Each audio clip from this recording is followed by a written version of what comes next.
টানা বৃষ্টিতে ডুবে আছে কক্সবাজারের বিস্তীর্ণ এলাকা। সেখান থেকে আরো জানাতে যুক্ত হচ্ছেন সহকর্মী আরিফুল ইসলাম। আরিফ, জানতে চাইবো, টানা বৃষ্টির কারণে কক্সবাজারের বেশ কয়েকটি জায়গায় পাহাড় ধসের মতো ঘটনা ঘটেছে। পাহাড় ধসনে কি তথ্য আছে আপনার কাছে? এই ঘটনায় কারোর মৃত্যু হয়েছে কিনা জানাবেন। সাথে কোনো মৃত্যু হয়নি, তবে একটি বিষয় আমি যদি জানিয়ে রাখি যে আমি এখন আছি বান্দরবনের যে লামা, সেই লামা এলাকায়। এখানে আমতলী নামে একটি পাহাড় রয়েছে। সেই পাহাড়ের ধস সেটা গত পরশুদিন রাতে হয়েছে।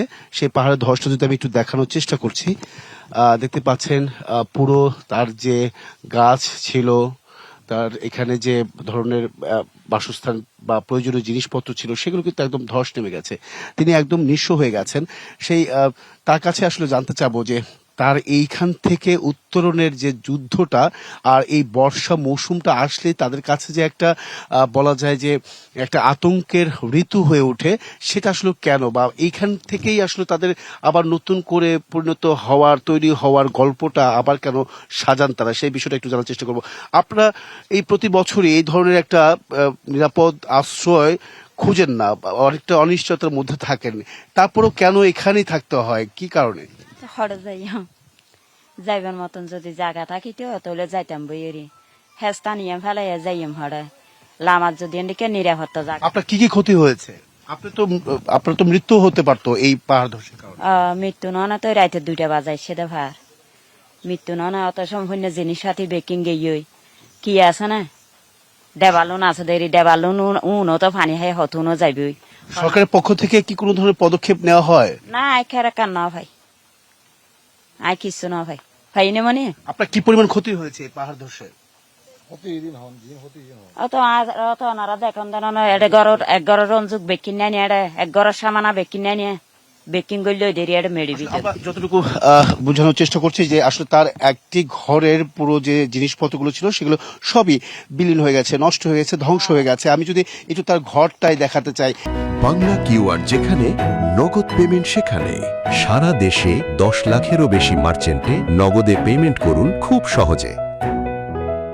দেখতে পাচ্ছেন এই ঘরটায় তিনি থাকে। শুধুমাত্র এইটাই না, এখানকার যারা পাহাড়ি যারা শিক্ষার্থী রয়েছে, তারা এই পাহাড়টাতে মোট 500 জন শিক্ষার্থী রয়েছে। তারা এই পাহাড়টাতে 500 জন শিক্ষার্থী রয়েছে। তারা বলা যায় যে তারা এই পাহাড়কে কেন্দ্র করে তাদের স্বপ্ন গড়ে ওঠে।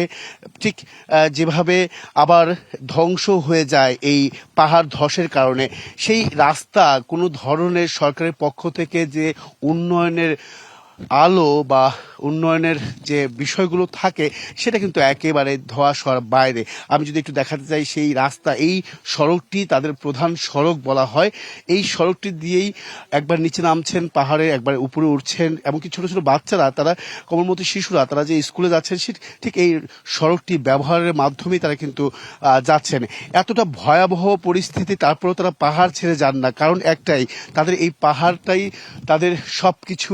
পাহাড়কে কেন্দ্র করেই তাদের জীবন চলার পথ বেছে নিয়েছেন শুরু থেকেই। সেই বাবা চাচা আমল থেকে সব জায়গা থেকে বলা যায় যে তারা পাহাড়টাকে নিরাপদ মনে করছেন। এমনকি এই পাহাড়টা অনেক সময় যেটা হয়, শুধুমাত্র বর্ষার মৌসুমটা, বর্ষার মাসটা আসলেই এই পাহাড়টা হয়ে যায় এক অনিশ্চয়তার গল্প। সেই গল্পটা নিশ্চয়তা বাস্তবায়ন করার জন্য যে সরকারের পক্ষ থেকে বা কারোর পক্ষ থেকে যে পদক্ষেপ নেওয়ার যে বিষয়টা, আসলে এইদিকে কেউ তাকান না। সেই বিষয়টা কিন্তু অভিযোগ আকারে প্রতি বছর এই পাহাড়ি মানুষগুলো তারা কিন্তু বলে যান। তাই তারা বলছেন যে পাহাড় শুধুমাত্র যে হতে হবে মৃত্যুর ফাঁদ, তা কিন্তু নয়, হয়ে উঠুক এই পাহাড় একটি বসবাসযোগ্য একটি প্রতীকী হিসেবে, সেটাও কিন্তু তারা চাচ্ছেন। তো সবকিছু মিলে বলা যায় যে এই অসহায়ত্বের গল্পটা, এই অসহায়ত্বের কথা আসলে কে কবে কখন তারা পাশে দাঁড়াবে, সেটার একটা অনিশ্চয়তা থাকে বরাবরই।